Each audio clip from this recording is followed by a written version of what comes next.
So I'm Ginger Hazen, and I am in the Office of Postdoctoral and Visiting Scholar Affairs, which is under Research Affairs. And my colleague, Ziliak Michel from Graduate Division, and I will be discussing individual development plans for postdocs and graduate students. So PhDs end up in a variety of careers. So this is an infographic that is mainly taken from data from the Biomedical Workforce Working Group Report, which came out in 2012. So you can see that PhDs go into, of course, the tenured track and tenured position. You also have people who are in non-tenured track academic positions, as well as researchers in industry, government, but you also have non-research yet science-related careers, and you also have PhDs going into non-science-related careers.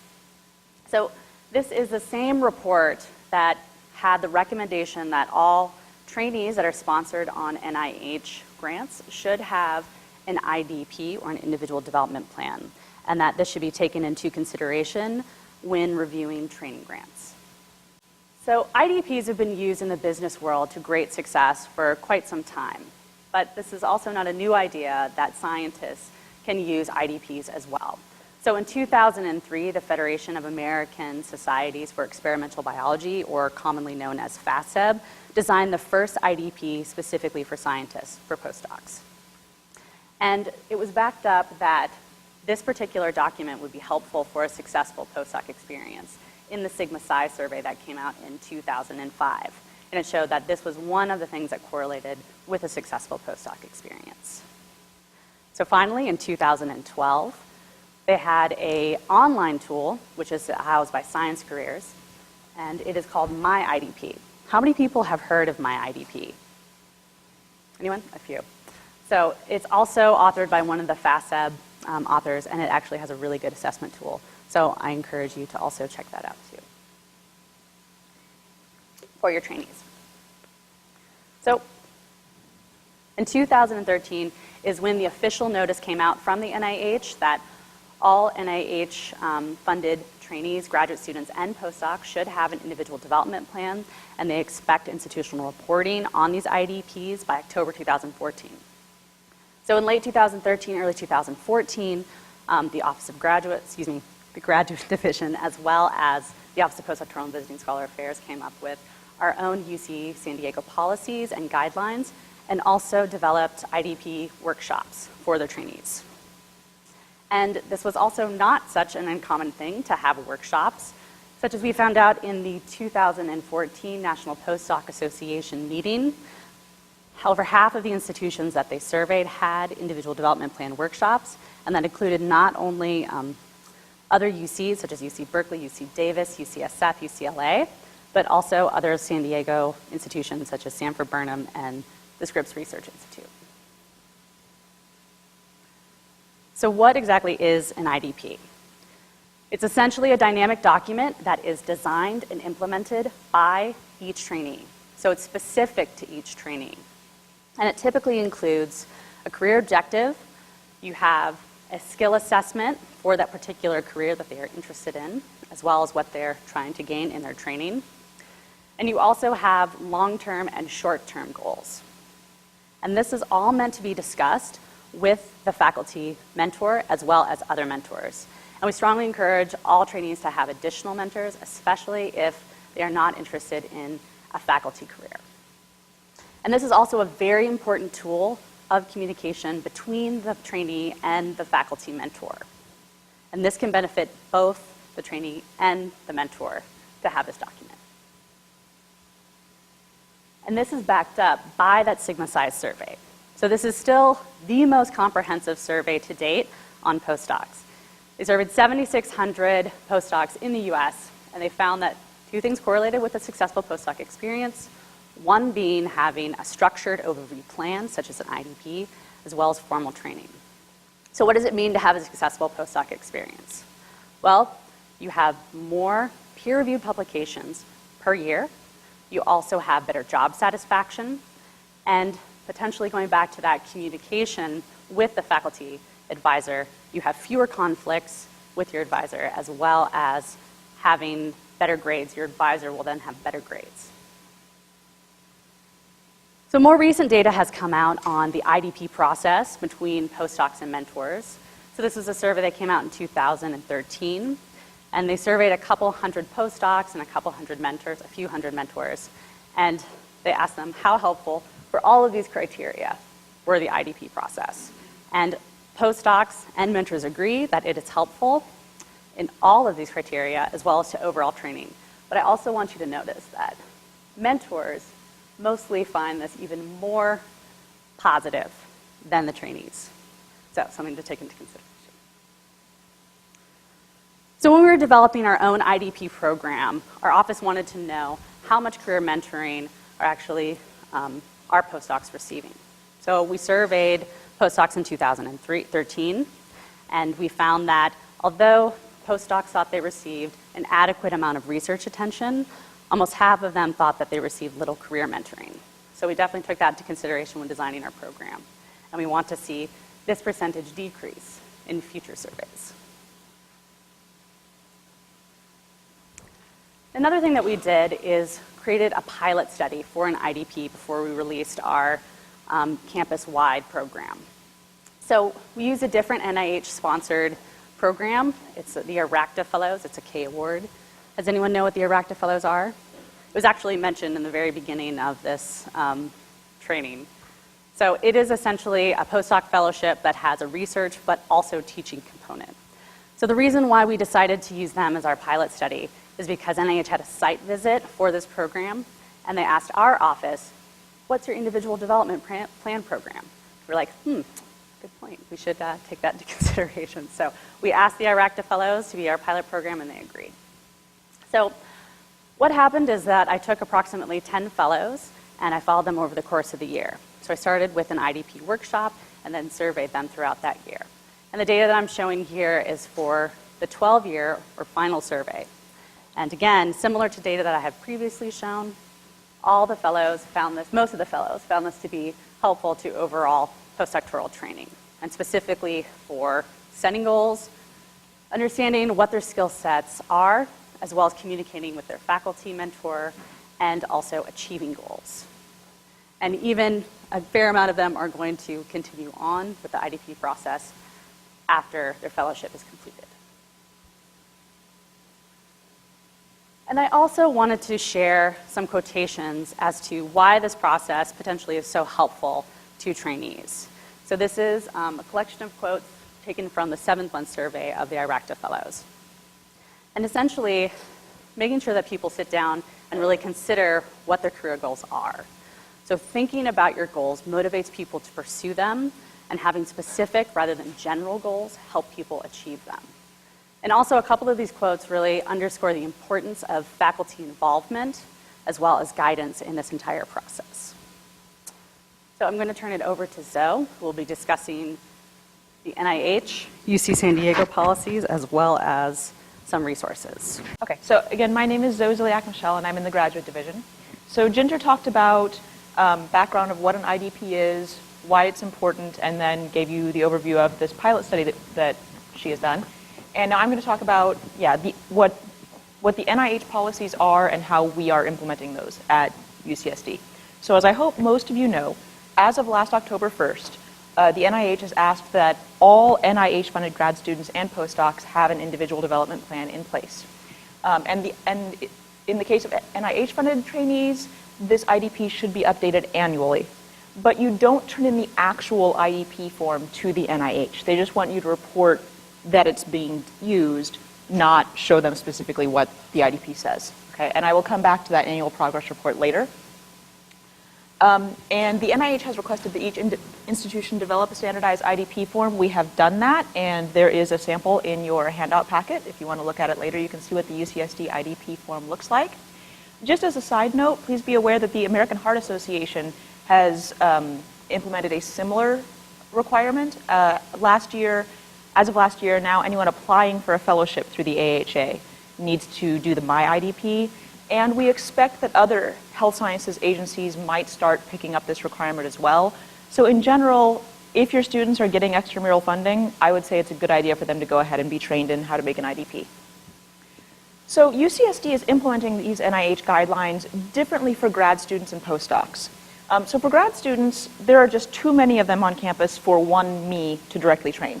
So we are instead doing a train-the-trainer approach. So every academic department or program that has at least one NIH-funded grad student should have a departmental IDP representative.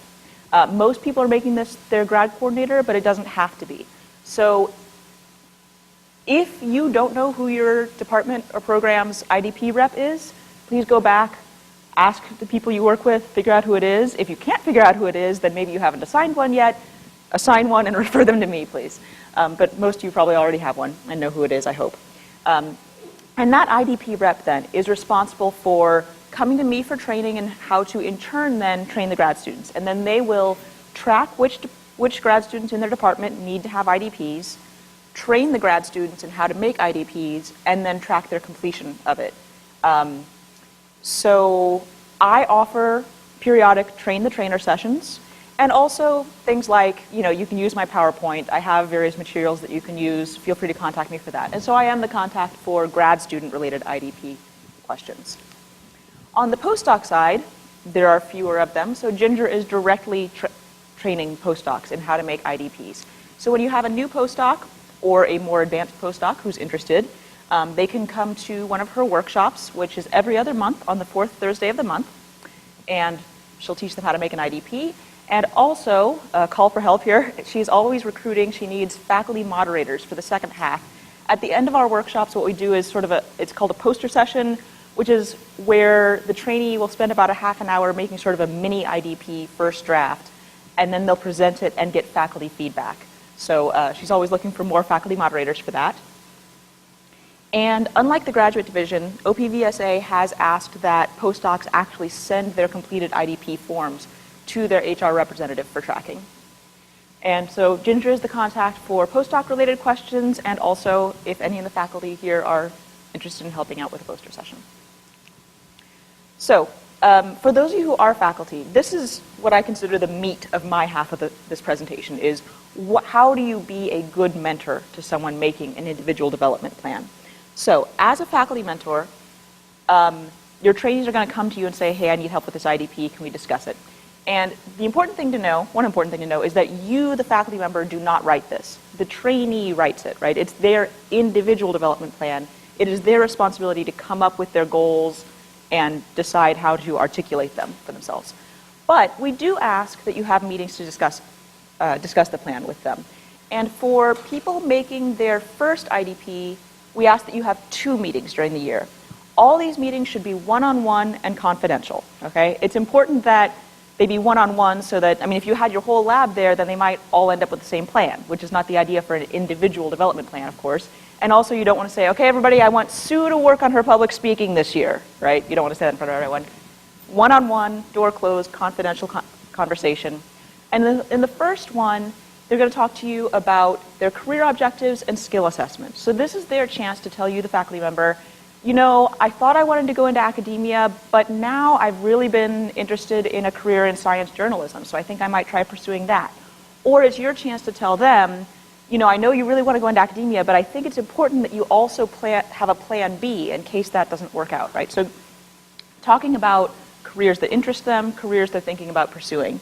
And then the skills side of that is, okay, so what skills does a person in that career need? Which of those skills does this trainee already have?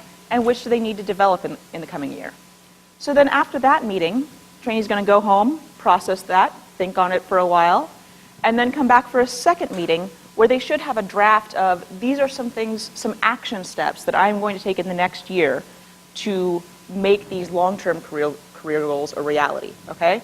So they say, I'm going to specifically find a mentor in the science journalism field, and I am going to go to this networking event and such, and they're going to have, it should be several concrete action steps for the immediate year ahead, and then a longer arc for the next 5 years. Okay, roughly speaking, where do I want to be 3, 4, 5 years from now?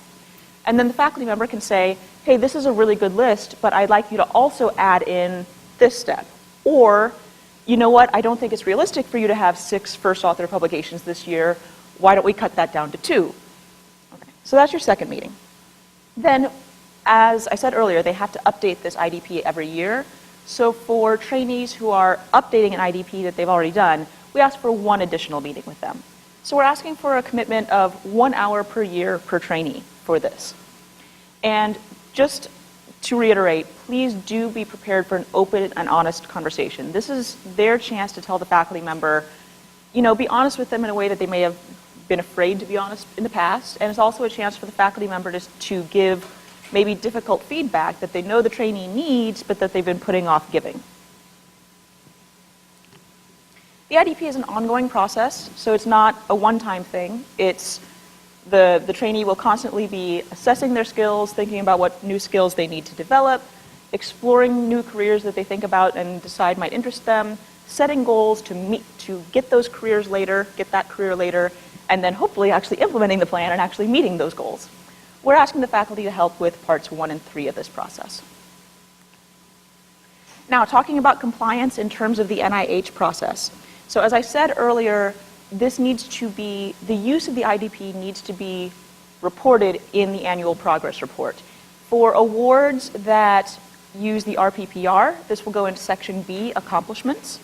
For the awards for training grants, I believe they still use the PHS 2590 form. And in that case, it will go on section A, the training program.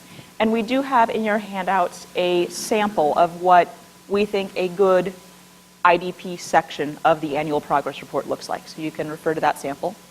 And a note, for postdocs only, their union contract states that, quote, in the event a postdoc desires to develop and discuss an IDP, the supervisor or mentor will review and provide advice for career development, which means that if a postdoc comes to you for this, you are contractually obligated to discuss it with them. No such contract for the grad students, but of course we still do want you to discuss it with them.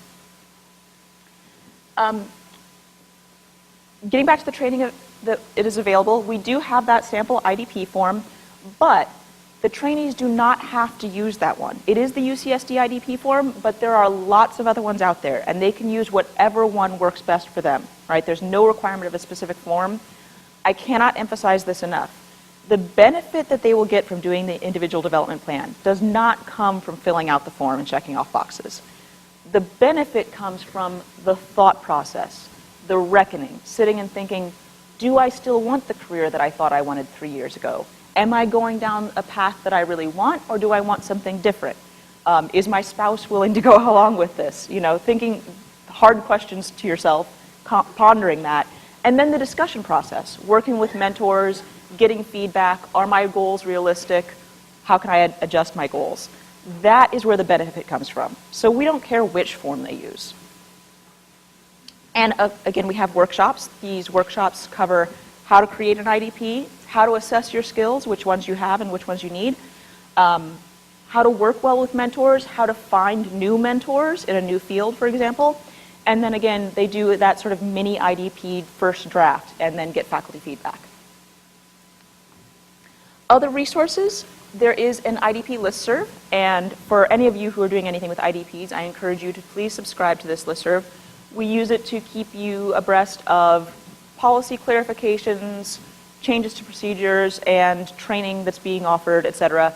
We use it very sparingly. I think you'll average less than 1 email per month. But this is aimed at faculty and staff, not at the trainees themselves. And then we have an IDP website, postdoc.ucsd.edu/IDP, where we have all sorts of resources and references. We've got an FAQ section, and then we have things separated by, here's what faculty need to know, staff, postdocs, grad students. Right. Do you have questions? Yes.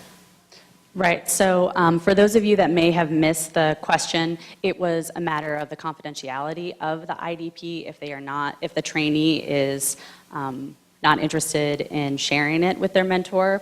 So because the policy currently is for postdocs at least, for tracking, only for tracking, they're not shared with anyone. It's just a matter of do you have an IDP or not? And we have asked the postdocs to directly send to HR their IDP so we can keep track of it in our database. However, we are revising that policy as well to see how we can have a better system of doing that. And I'm sorry, what was your name? So Angela had received during the appointment process through ARC that this is part of the checklist, and to be reappointed, you need to have this IDP. But again, that is sent through the mentor rather than through the trainee, and we want it to come from the trainee rather than the mentor. So we are revising it, and but currently, if a postdoc does send you their IDP, not including their mentor, they don't have to, then please do upload it into our SAS. But I'd like to give some context for the people who might be confused by this secret IDP talk that they're like, what? I don't know what you're talking about. Okay, so I hope it's never a common thing. I'm not encouraging people to have a secret IDP. When I give my training, what I say is, I hope that all grad students, or most grad students, who are considering an alt-ac career feel comfortable discussing that with their faculty mentor. I was lucky to be able to do that with my own dissertation advisor. I was able to tell her, you know what, I decided, academia isn't for me, I'm going to try a different career, and she still supported me in finishing my dissertation. And so that's what I want for everyone. But I know that there are a few faculty who are not as supportive of that. And if you tell them that you're going into an alt-ac career, they might pull your funding at the worst, or at least support you less than they support other grad students. So if a grad student is afraid of that happening, then I said, well, if you still want the benefit of the IDP, and you really want to pursue this other career that interests you, find mentors in that field, make a secret IDP that you don't tell your faculty mentor about. You go to your faculty mentor and say, oh, yes, yes, yes, academia all the way. I hope this is not common. This is not what I want for our grad students. I want them to have an open and honest relationship with their faculty member. But that's what I meant by a secret IDP, is that this is a backup option for people who don't feel comfortable, don't feel secure in letting their faculty mentors know their alt-ac career plans. But no, I certainly don't encourage it, and I hope it doesn't become common. Okay. We have a couple minutes, so I said I would show the website, and I already have it up and running. So I just want to walk you through it, and then what we'll do is, because I know it's hard for everyone to hear individual questions, we'll open it up. So all of you should have access to this website, and what we'll go ahead and do is, if you don't or you need a link, we'll make sure we email it out to all of the registered people today. But this is the website that I went through. So again, if you were just to kind of come at a high level and see the home, you would go to menu of services, and you could see all of the services we have listed. And then I'll walk you through just some key areas. So training grant overview, this is where we talked about the participating institutes and centers. And if you wanted to go and link directly to that T32 application, or in this case, the T32-35. Under the pre-award side, here's that graphic with some information and dates. We also have on here, what I want to point out real quickly, is the minority recruitment plan. And what I had mentioned was that if you needed assistance with this, here's where all of these different categories are. This would be one, there's lots of sources on here, but this would be one source of where they have NIGMS, the training programs, the institutes, the program director, their phone number and their email listed, and the URM for the training program of who you can contact to get help with a specific minority recruitment plan. In addition, if you need that ethics, I'm going through this quickly, but if you need the responsible conduct of research template that we discussed, you can scroll all the way down to the bottom and click here, and then it opens up for you. And here's all of the post-award information we had discussed on stipends and calculations. I know for X-Train, for trainees, I had mentioned this. If you come in here and you click the link, it'll actually take you directly to a tutorial on how to utilize it. The reports and data, which probably people will be very interested in. We have the general training grant list for all the T mechanisms by fiscal year, the training grant slots awarded. So if we were to click on this one, you can see for every department, the sum of the pre-doc slots, the sum of the post-doc slots, and the total slots. We have awarded, training grants awarded by program director, training grant trainees by award. So if I were to click on this, you could come in and actually see the trainees' information. And then training grants by department, and then training grant mentors by award. So what we'll do is that if you have individual questions, come on up. We'll be here the whole time to help. It seems like a lot of the questions might be very specific. Yeah. Oh, and we have our IDP stuff on here too, which links to them. Well, Yes, so definitely the IDP stuff is on there, but also as far as the RCR, the Responsible Conduct of Research, the ethics training for postdocs. So we also have a postdoc-specific program that's shorter than the survivor skills that will be added to the website as well. It's also with Michael Kalishman and Mary Devereaux, but it also satisfies the NIH requirement for RCR. So just wanted to have a quick plug-in for that as well.